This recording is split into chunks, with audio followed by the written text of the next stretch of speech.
शिक्षा आपको समझाती है कि आपके हक क्या है, इसीलिए शिक्षा जरूरी है। मैं हमेशा एक बात कहती हूँ हर माता पिता से, क्योंकि मैंने ये बहुत सुना है। कई माँ बाप जब बच्चों की शादियां कर देते हैं तो कहते हैं कि भाई हमने तो हर बच्चे की शादी कर दी, हमने तो गंगा नहा ली। इसको गंगा नहाना नहीं बोलते। माँ बाप का फर्ज सिर्फ ये नहीं है कि बच्चों की शादी कर दे, वो खुद भी कर सकते हैं, कर ही रहे हैं। ये फर्ज नहीं है। फर्ज है कि आप अपने बच्चे को, चाहे वो लड़का है या लड़की, अपने बच्चे को इतना काबिल बनाइए हर रूप से, चाहे वो संस्कारों के रूप में हो, काम के रूप में हो, धन के रूप में हो, हर रूप से अपने बच्चे को इतना काबिल बना दीजिए कि वो आपके जाने के बाद भी अपनी जिंदगी अच्छे से निकाल सकते हैं।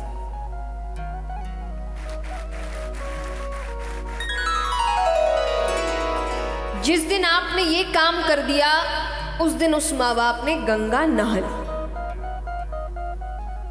यही तो है ना माँ बाप का फर्ज। और क्या है? बच्चों को आप क्या कर रहे हैं?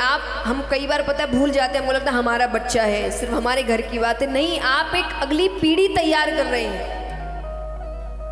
आप आने वाला समाज तैयार कर रहे हैं।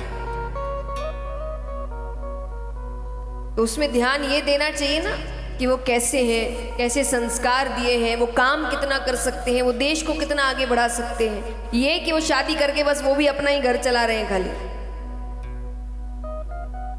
तो शिक्षा जरूरी है ताकि आपके बच्चे आपके पैर पर खड़े हों। और ये मैंने इसीलिए कहा दोनों के लिए, क्योंकि लड़कों को तो पढ़ाते ही है ये सोच करके भाई इसको आगे, लड़कियों को नहीं कि नहीं इसकी तो शादी करना है, पर उसके लिए और ज्यादा जरूरी है। क्योंकि मुझे नहीं लगता यहाँ ऐसे कोई भी माँ बाप होंगे जो ये सोचते होंगे कि भाई नहीं मेरी बेटी को ससुराल में दुख सहना चाहिए, अन्याय सहना चाहिए। कोई भी चाहता है ये? कोई माँ बाप नहीं चाहते। पर याद रखना वो अन्याय तभी सहेगी जब वो अपने पैर पर खड़ी नहीं होगी, क्योंकि उसको पता है कि किसी ना किसी पर तो निर्भर ही रहना है, वहां पिता पर, यहाँ पति पर। तो एक को तो खुश रखते हैं, तो वो पिता को खुश रख के यहाँ जो अन्याय सहना है सहते हैं भाई, क्योंकि रहना तो किसी ना किसी पर निर्भर ही है। पर जो अपने पैर पर खड़ी होगी वो अन्याय नहीं सही। ये जो गलत है वो गलत है।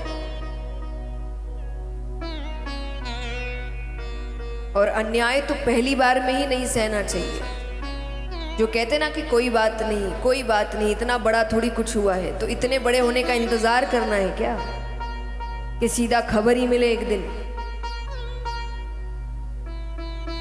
और नहीं तो क्या। अन्याय, जो बड़ा अन्याय होता है कभी भी पहली बार में नहीं होता। छोटे छोटे रूप में आपको भगवान दिखाते हैं कि रुक जाओ, रुक जाओ, आवाज उठाओ।